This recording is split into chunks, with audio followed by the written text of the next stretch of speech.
the thing, guys, no one likes exposure more than us, and we know that every time that there is a home that's not completed, there's just always the risk for the kids to think, oh, there's a place to play. So, we understand that. But no, our infrastructure first, and then let's get those things started. Yeah. Like I said, the deal that turned me was when you move the house back, that gave the parking I wanted. It kind of eliminates the people that are going to want a backyard for their man caves, or like I park my trailer in my backyard and stuff. But that's what turned me to go ahead and say, okay, now we'll try it. Okay. Somebody buying that, they know they're not going to be putting the garage in the back. But we thank you for the 5-foot variance there, because it allows us to do some changes. It don't look like a picket fence. Yeah. That's it. That's a really good visual. Yep. Okay, so I think that's all the questions we have right now for the applicant, so we're going to go ahead and move to if anybody else in the public has a comment. I did see a hand over here, so if you could step to the podium and give your name and your address and feelings on the project. Edward Miller, and I'm at 5901 Meandering. And I had a couple of questions. One is, if somebody that's handicapped wants to buy those homes, are all the doors going to be 36-inch? That should be something that should be considered in housing today. Can you answer that off the... So off the cuff and not... Sorry to ask. Normally, we're good about everybody being able to kind of speak in the audience, but Yeah. since we've got a couple online. That's fine. That's okay. Our attorney's on. Yeah, that's okay. So off the cuff, the most clear answer that I can give you is no. Absolutely not. There is nothing in the documents that tells me that now, there's certain clearances I have to have in bathrooms and stuff like that, but for me to sit here and tell you that it is going to be 100% ADA compliant, the answer is no. If they wanted it, you could build it, though.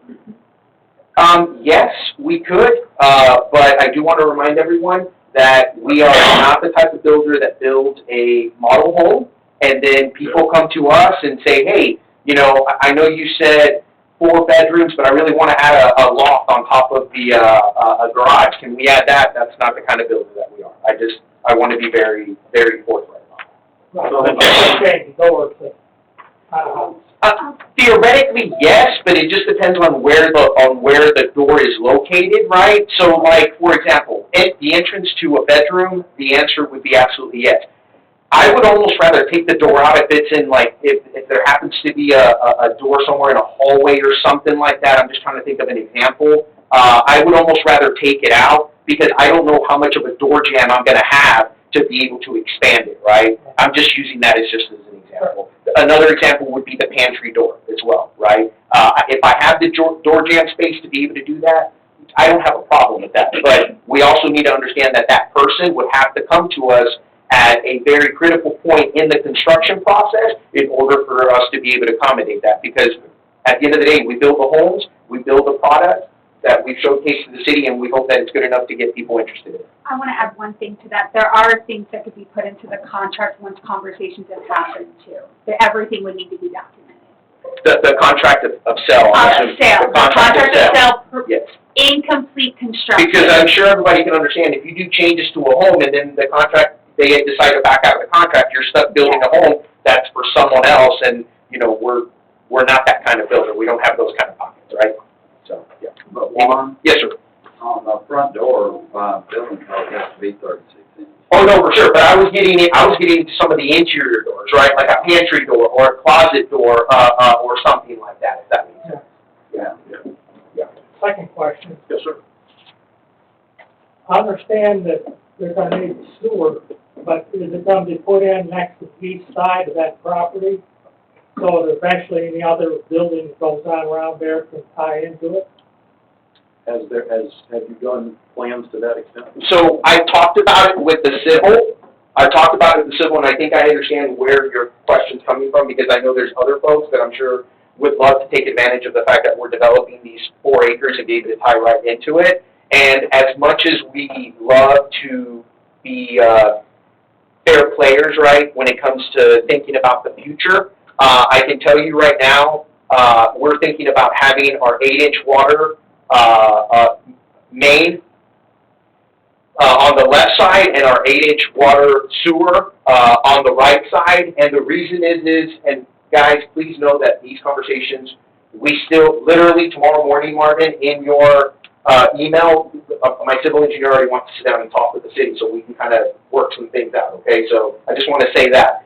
But we're not building this with the thought, because we don't know and we haven't seen any plans unless someone has plans to say, hey, there's 8 acres neighboring this that we would like for you to take into consideration, then we could, but we would need those plans and we would need them fast, right? Because in 6 weeks, we're planning to have civil engineer plans ready to go for the city. That's the thought, right? Is 6 weeks for the city to start looking at them and working through them. It makes sense for the city to work with you on this to make sure there's proper hookups, big enough sewer put in to cover any other properties that might be. So I understand that, but we also need to understand, right, that when every linear foot that I add to that, and I think we just had that conversation with the gentleman of Public Works, what's every linear foot of sewer cost me if I just add an additional, does that make sense what I'm saying? I mean, you're talking about, it's thousands of dollars worth of an impact. So we just need to be aware of that. Now, if there's someone that wants to do a co-op, right, a co-op with saying, hey, you know what, I know the infrastructure that is required for you to do the plan development that the city has then agreed to, but I just need you to know I've got 8 acres that I'm planning on doing something with in the future. How about if we work together? Then you know what, I'd be more than willing to do that, but there would have to be checks written, right? Yeah. That's it. Okay. Thank you, sir. Thank you. Is there anyone else like to speak during the public hearing?